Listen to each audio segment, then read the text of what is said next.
नमस्कार दोस्तों, आज के अंक में आपका स्वागत है। दोस्तों, दुमका में जिस स्पेनिश महिला के साथ में बलात्कार किया गया था वो आज झारखंड से निकल गई। उसने निकलने से पहले अपना बयान जो है पुलिस के समक्ष दर्ज करवाई और उसके बाद वहां से चली गई। अब वो यहाँ से बिहार होते हुए नेपाल जाएगी और जाते जाते उन्होंने कम से कम ये नाराजगी व्यक्त नहीं की कि झारखंड का हर कोई बलात्कारी है। उन्होंने कहा कि इस तरह की घटनाएं हर जगह, हर देश, हर राज्य में होते रहती है और इसके लिए पूरे समाज को, पूरे समुदाय को दोषी नहीं ठहराया जा सकता है। तो दोस्तों, ये तो हुई स्पेनिश महिला से बलात्कार की बात। दूसरी खबर, राज्यसभा का चुनाव झारखंड से होने वाला है। ये मार्च के जो है अंतिम सप्ताह में होगा। अब इस चुनाव के लिए जो है झारखंड मुक्ति मोर्चा से सरफराज अहमद का नाम जो है सबसे आगे चल रहा है और उनको झारखंड मुक्ति मोर्चा को टिकट देना भी चाहिए। क्यों देना चाहिए दोस्तों? कि जब एक बारगी अभी हेमंत सोरेन मुख्यमंत्री थे ही, तो उन्हें जब लगा था कि उन्हें ईडी गिरफ्तार कर लेगी और जेल में डाल देगी, तब उन्होंने एक बारगी सोचा कि क्यों न अपनी पत्नी को राजनीति में लाया जाए और उनको जो है मुख्यमंत्री बनाने की भी बात चली थी। तो उस समय जो गांडे विधायक हैं, गिरिडीह में गांडे है, गांडे विधानसभा, वहां के विधायक थे सरफराज अहमद। तो उनसे जो त्यागपत्र दिलवाया गया था और कोशिश ये की गई थी कि कल्पना सोरेन को वहां से जो है एमएलए का चुनाव लड़वाया जाए और उन्हें जो है विधानसभा में लाया जाए। लेकिन फिर ऐसा हो नहीं पाया। राजनीति में कुछ भी सोचा समझा तो होता नहीं है दोस्तों। आप सोचते कुछ है, हो कुछ और जाता है, तो ये हो नहीं पाया। लेकिन अब जो है झारखंड मुक्ति मोर्चा, चूंकि इससे ज्यादा आपको लॉयल मेंबर कौन हो सकता है जो आपके इशारे पर और इस उम्र में आकर के उन्होंने एमएलए का पद त्याग दिया। वो खुशी जाहिर करते उन्होंने कहा कि मुझे कोई अंतर नहीं पड़ता है। सुप्रीमो ने कहा, झारखंड सुप्रीमो ने कहा और मैंने पद को त्याग दिया। तो अब उनको उसका रिवार्ड मिलने की संभावना है। संभवतः झारखंड मुक्ति मोर्चा सरफराज अहमद को जो है राज्यसभा का अपना उम्मीदवार बनाएगी। इसी के साथ राज्यसभा के भाजपा से कौन उम्मीदवार होंगे उसकी भी चर्चा जोरों पर है और ऐसी खबर आ रही है कि आशा लकड़ा, जो कि रांची के मेयर भी रही हैं, उनको संभवतः जो है राज्यसभा भाजपा भेजेगी। क्योंकि पहले समीर उरांव थे, तो समीर उरांव को अभी जो है लोकसभा का टिकट दे दिया गया है। तो जो सीट खाली हो रहा है समीर उरांव का, उस पर जो है आशा लकड़ा को राज्यसभा भेज दिया जाएगा। ये तो रही दोस्तों खबर जो राजनीति के गलियारे से आ रही है। राजनीति के गलियारे से कांग्रेस के लिए लगता है कि कुछ भी ठीक नहीं है। कल चाईबासा में जो उसके मजदूर यूनियन है, उसके 100 कार्यकर्ताओं ने गीता कोड़ा, जो कल तक कांग्रेस की सांसद थी, आज वो भाजपा में शामिल हो गई हैं, उनके समक्ष आकर के उन्होंने भाजपा का सदस्यता ग्रहण कर ली, अर्थात कांग्रेस को छोड़ दिया। आज जो है जामताड़ा से खबर आई कि जामताड़ा में जो कांग्रेस का जिला अध्यक्ष है हरिमोहन मिश्र, वो अपने समर्थकों के साथ में भाजपा में शामिल हो गया। अब जो लोकसभा चुनाव जिसकी घोषणा 5-6 दिन में होने वाली उसके तारीख की, उसके लिए रांची से उम्मीदवारों की खोज जो है ये कांग्रेस कर रही है। यहाँ से सबको पता है कि सुबोध कांत सहाय यहाँ से लगातार सांसद रहे हैं, फिर पिछले 2 चुनाव से हार भी रहे हैं। तो सबका कहना है कि भाई टिकट तो इन्हीं को मिलना चाहिए। लेकिन सूत्रों से क्षण की खबर आ रही है दोस्तों कि जो इससे पहले संजय सेठ से पहले जो भाजपा के रांची सांसद हुआ करते थे राम टहल चौधरी खुद भी, क्योंकि अब उनको टिकट भाजपा नहीं दे रही है, तो वो खुद भी इच्छुक है कि कोई उनको टिकट दे लोकसभा चुनाव लड़ने का, और कांग्रेस भी उन पर डोले डाल रही है। कांग्रेस का यह मानना है कि अगर हम रामटहल चौधरी को रांची से लोकसभा का टिकट देते तो यहाँ का जो भाजपा का राजनीतिक समीकरण है वो गड़बड़ा जाएगा। अब देखिए क्या होता है। तो ये तो रही कांग्रेस की खबर। अब जेएमएम से एक और खबर बता रहा हूं दोस्तों। जो चंपई सोरेन है, आज उन्होंने जो पार्टी छोड़कर लोग जा रहे हैं उनको चेताया है कि उनको जो है इसका परिणाम भुगतना पड़ेगा। वो एक सभा में रैली को संबोधित कर रहे थे। साथ ही चाईबासा सीट, चाईबासा का जो सीट है जहां से गीता कोड़ा सांसद थी पश्चिम सिंहभूम, वो सीट कांग्रेस के पास थी। अब जो चंपई सोरेन का कहना है कि अब इस सीट पे हमारा दावा बनता है, क्योंकि यहां से हमारे जो ये लोकसभा क्षेत्र है इसके अंतर्गत आने वाले विधानसभा क्षेत्रों पर हमारा पहले से ही अधिकार है। तो ये सीट हमने कांग्रेस को दे तो दिया था, लेकिन उनकी गीता कोड़ा जब कांग्रेस छोड़ के ही चली गई तो अब ये इस सीट पर हमारा दावा बनता है। यहां याद रखिएगा दोस्तों कि अभी तक झारखंड में लोकसभा सीटों का जो बंटवारा होना है वो अभी तक हुआ नहीं है। अभी कांग्रेस और जेएमएम दोनों के बीच में कई बैठकें होंगी, उसके बाद में यहाँ पे सीट शेयरिंग की जाएगी। जबकि एनडीए का करीब करीब मामला सुलझा हुआ है, वो पहले भी एक सीट आजसू को देती थी और आपको पता ही गिरिडीह से जो आजसू के सांसद हैं और जो बाकी की जो सीट बचती है उस पर भाजपा लड़ेगी। हमको लगता है कमोबेश शायद एक आध सीट इधर उधर हो जाए, नहीं तो यही सीट शेयरिंग का फॉर्मूला झारखंड और आजसू के बीच में होगा। तो यहाँ तो सब कुछ डन है, अब डन करना है इंडिया अलायंस को। अब जेएमएम यहाँ पे उसका सबसे बड़ा पार्टनर है, यहाँ पे कांग्रेस जूनियर पार्टनर है दोस्तों, ये हमेशा याद रखिएगा। जेएमएम के कंधे पर कांग्रेस बैठी हुई है, जेएमएम नहीं कांग्रेस के कंधे पे बैठी हुई। तो देखिए क्या होता है। अब दोस्तों लगता है सोरेन परिवार पर जो है 7.5 चल रही है दोस्तों। कल मैंने आपको बताया ही था कि लोकायुक्त जो है शिबू सोरेन की संपत्ति पर जांच 6 महीने के भीतर खत्म करके देने का आदेश दिया कि उनके पास में आय से अधिक कितनी संपत्ति है। कल ही मैंने आपको बताया था कि जो ये हेमंत सोरेन है उन पर जो है शिकंजा कसते जा रहा है।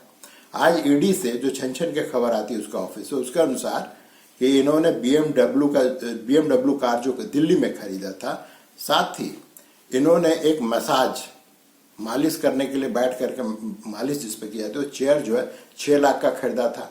उन सब का जो सबूत धीरे धीरे ईडी के पास में आते जा रही है और ईडी का कहना है कि हम इसी महीने का अंत में चार्जशीट दायर कर देंगे। आप एक बार चार्जशीटेड हो जाते हैं तो उसके बाद में आप पर मुकदमा चलता है। अब आपके वकील अपना पक्ष रखेंगे, ईडी के वकील अपना पक्ष रखेंगे और जो फिर फैसला होगा वो होगा। लेकिन हेमंत बाबू के लिए कोई अच्छी खबर तो है नहीं। दूसरी खबर जो है वो भी हेमंत बाबू से संबंधित है। दरअसल हेमंत सोरेन को 10 सम्मन दिया था ईडी ने, जिसमें से सिर्फ 2 सम्मन पर वो ईडी कार्यालय नहीं गए थे। ईडी के अधिकारियों को सीएम आवास में बुला करके वहां पर जांच में सहयोग किया था, लेकिन 8 बार उन्होंने ईडी के सम्मन की अवमानना की थी। ईडी जो है इसके खिलाफ कोर्ट में गई और कोर्ट ने ये स्वीकार किया कि हाँ ये ईडी का ये हेमंत सोरेन जो है वो ईडी के सम्मन का अवमानना कर रहे थे। अब इसमें भी सजा का प्रावधान है। अब इसकी अगली सुनवाई जो है वो 3 अप्रैल को होगी। अब 3 अप्रैल को फैसला होगा कि क्या हेमंत सोरेन जो है वो वाकई सम्मन के अवमानना के दोषी हैं या नहीं। ये तो रही हेमंत सोरेन की बात। शिबू दादा का बात बता ही दिए, दिसोम गुरु का। अब जो है सो समस्या यहीं पे खत्म नहीं हुई सोरेन परिवार की। अगली समस्या सीता सोरेन। अब सीता सोरेन जो जामा की विधायक हैं, दुर्गा सोरेन जो कि शिबू सोरेन के बड़े पुत्र थे उनकी पत्नी हैं, 3 बार की विधायक हैं। अब मामला कुछ यूं है कि 2012 में राज्यसभा का चुनाव हुआ था और जिस दिन ये चुनाव होना था या हुआ था उसी दिन एक कार से 2.25 करोड़ रुपए नकदी प्राप्त हुआ था, कैश प्राप्त हुआ था। अब जब उन लोगों से पूछताछ की गई तो उन लोगों ने सीता सोरेन का नाम लिया था। अब 14 में सीबीआई ने इनको उपस्थित होने के लिए कहा, ये नहीं हो पाए। फिर इनको भगोड़ा घोषित किया गया। इनके बोकारो और अन्य जगहों पर जो इनके संपत्ति है उसको कुर्क किया गया। अब ये मामला चल ही रहा था। अब जो है सो आज खबर आई है कि सीता सोरेन को सीबीआई की अदालत में उपस्थित होना है। सीबीआई की अदालत में उपस्थित होना है उस राज्यसभा चुनाव के मामले को लेकर के। हालांकि वो राज्यसभा का चुनाव जो है निरस्त कर दिया गया था और उसके बाद इलेक्शन कमीशन ने इन लोगों पे केस किया था। तो मामला 2012 का है, हम 2024 में हैं। अब जो है इस मामले का लगता है निपटारा हो जाएगा। अब सीता सोरेन इससे बच पाएंगी नहीं बच पाएंगी, इसके बारे में कोई भविष्यवाणी मैं नहीं कर सकता हूं, लेकिन वो संकट में है और गहरे संकट में है। तो शिबू सोरेन जो है, जो दिसोम गुरु हैं, उनके परिवार के कमोबेश सभी सदस्य जो राजनीति में एक्टिव हैं, बसंत सोरेन जो उनको छोड़ दिया जाए क्योंकि वो तो व्यक्तिगत एक डाइवोर्स के मामले में थे तो उनको छोड़ दिया, नहीं तो सबके सब जो भी एक्टिव पॉलिटिक्स में है वो सबके सब जो है अब धीरे धीरे जो किसी न किसी जांच एजेंसी के कब्जे में आते जा रहा है, उसके जाल में फंसते जा रहा है, और वहां से निकलना इस परिवार के लिए बहुत ही मुश्किल होगी। चंपई सोरेन जो है वो ठीक ठाक काम कर रहे हैं, शरीफ आदमी, सरल व्यक्ति हैं, ठीक ठाक काम कर रहे हैं, लेकिन कहते हैं ना कि काजल की कोठरी से बेदाग निकलना बहुत ही मुश्किल होता है। और अभी से उन पर जो बाबूलाल मरांडी जो यहाँ पर भाजपा अध्यक्ष भी हैं और झारखंड के पहले मुख्यमंत्री रहे हैं, बहुत ही शरीफ आदमी है। अगर किसी व्यक्ति को पूरे झारखंड में किसी राजनेता को अगर आपको कभी ईमानदारी का सर्टिफिकेट देना हो तो सिर्फ ये व्यक्ति है, बाबूलाल मरांडी। उसके बाद में मैं भाजपा के भी किसी नेता को ईमानदारी का सर्टिफिकेट देने की स्थिति में नहीं हूं और कोई भी नहीं होगा। अब इन्होंने अभी से जो है चंपई सोरेन पर आरोप लगाना चालू किया, खास करके जो उनका जो लोगों को अबुआ घर करके जो एक कार्यक्रम चल रहा है, उस कार्यक्रम पर उन्होंने उंगली उठाना चालू किया है। हो सकता है उसमें कुछ गड़बड़ी हो, लेकिन मुझे ये नहीं लगता कि चंपई सोरेन जो है इन सब में इतने वो तेज है कि इस सब में शामिल होंगे। लेकिन बाबुओं का क्या, सलाहकारों का क्या? आज हेमंत बाबू की जो स्थिति वो इसलिए नहीं है कि हेमंत बाबू जो है खुद अगर वो कर रहे थे जो इनके चारों तरफ जो चौकड़ी जमा था वो सब इनसे करवाया है। हो सकता है बहुत सारे घोटालों के बारे में हेमंत बाबू को खुद भी पता ना हो, उनको खुद भी पता ना हो, लेकिन चूंकि उनका सिग्नेचर है। अब जो ये चाटुकार जो सलाहकार होते हैं, अब सोचिए कि जो व्यक्ति सबसे ज्यादा पैसा मुझे लगता है बनाया है, वो जो आर्किटेक्ट है विनोद कुमार सिंह, वो अब अप्रूवर बन गया है, वो सरकारी गवाह बन गया, वो हेमंत बाबू के खिलाफ कोर्ट में गवाही देगा। अब सोचिए कि अगर बैठ के कभी हेमंत बाबू खुद भी सोचे कि उन्होंने क्या किया, उनसे कैसे इन लोगों ने अपना उल्लू सीधा करते अपना काम करवाया, ये सोच करके दोस्तों यकीन नहीं होता है। और ये यहाँ पर झारखंड निर्माण के 24 साल बाद, 24 साल का पूरा इतिहास देख लीजिए, यहाँ पे हमेशा ही सलाहकार चाटुकार इन लोगों ने, चाहे किसी भी पार्टी का मुख्यमंत्री रहा हो, हमेशा उससे जो गलत काम करवाया, उसको फंसाया है।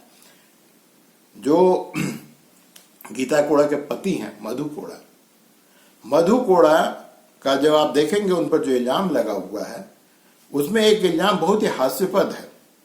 और दोस्तों इस वीडियो के अंत में मैं आपको बताता चलूं, उन पे आरोप है कि उन्होंने लाइबेरिया में एक माइंस खरीद रखा है। अब इनके चाटुकारों ने इनको बताया होगा कि आपके लिए साहब माइंस हम खरीद लें। मधु कोड़ा को आप ग्लोब लेकर के उनके सामने बिठा दीजिए और बताइए कि लाइबेरिया कहाँ है, वो कहां पर है वो देश। संभवतः मधु कोड़ा को ये पता भी नहीं होगा। आपको दोस्तों मैं बता रहा हूं कि मधु कोड़ा को मूर्ख बना करके, मूर्ख शब्द घटिया है, लेकिन उनको अपने झांसे में लेकर के यहाँ के कई गांधीवादी एनजीओ, यहाँ के कुछ न्यूज चैनल्स, रांची स्थित कुछ न्यूज चैनल्स, उनसे ही घोटाला करवा करके वो स्थापित किया गया है। मैं किसी का नाम नहीं लेना चाहता हूं, लेकिन जो रांची के राजनीतिक गलियारे के बारे में जानते हैं, उनकी खबर रखते हैं, उनको ये सब के सब पता है। एनजीओ, न्यूज चैनल, समाचार माध्यम, सबने मधु कोड़ा से गलत काम करवाया था। और उस समय यहाँ पे कांग्रेस प्रभारी हुआ करता था, यहाँ पे कांग्रेस का प्रभारी था, वो हर महीने रांची आता था और बैग लेकर जाता था। वो व्यक्ति आज के तारीख में राज्यसभा में है, लेकिन कांग्रेस में नहीं है, वो आज के तारीख में बीजेपी में है। आप लोग दोस्तों इसके बारे में सोचिएगा। मैं किसी का नाम नहीं लेना चाहता हूं, लेकिन ये एक झारखंड की हकीकत है। यहां पर कांग्रेस क्यों हमेशा झारखंड मुक्ति मोर्चा के कंधे बैठता है, उसको ये नहीं है आप उसको मंत्री बनाइए ना बनाइए, उससे कोई मतलब नहीं है। उसको मंथली बैग चाहिए, उसको बैग मिल जाता है, वो खुश है। क्योंकि दोस्तों ये एक सच्चाई है कि कांग्रेस आज के तारीख में पूरे देश में 3 राज्यों में सीमित है। अब वो चुनाव का खर्च कैसे उठाएगी? जब उसकी सत्ता हुआ करती थी तो जो बड़े बड़े इंडस्ट्रियलिस्ट हैं, उद्योगपति, वो लोग उसको चंदा देते थे। अब उसकी चंदा जो है उसकी रकम कम हो गई है। आज बीजेपी सत्ता में, उसकी रकम बढ़ गई है। तो जहां जैसे भी सत्ता में कुछ भी मिले, महाराष्ट्र में देखिए उनकी कोई औकात नहीं थी, वहां भी वो सत्ता में थे, मंत्री बने पड़े थे। यहां पर भी वही है। माने कहीं भी, तमिलनाडु में भी घुसे पड़े हैं सरकार में। इनको इससे मतलब नहीं है कि आप देश का क्या भला करेंगे। इससे इनको सिर्फ इतना ही मतलब है कि मैं किसी तरह से मंत्रिमंडल में शामिल हो जाऊं, राज्य सरकार में शामिल हो जाऊं और कुछ भागती चोर के लंगोटी पाता रहूं। तो दोस्तों आज के लिए बस इतना ही। उम्मीद है आपको मेरा ये वीडियो पसंद आएगा, और अगर पसंद आता है दोस्तों सब्सक्राइब कीजिए, दोस्तों लाइक कीजिए, कमेंट कीजिए। कुछ ना हो तो मेरी आलोचना तो कम से कम कीजिए। तब तक के लिए दोस्तों धन्यवाद, नमस्कार।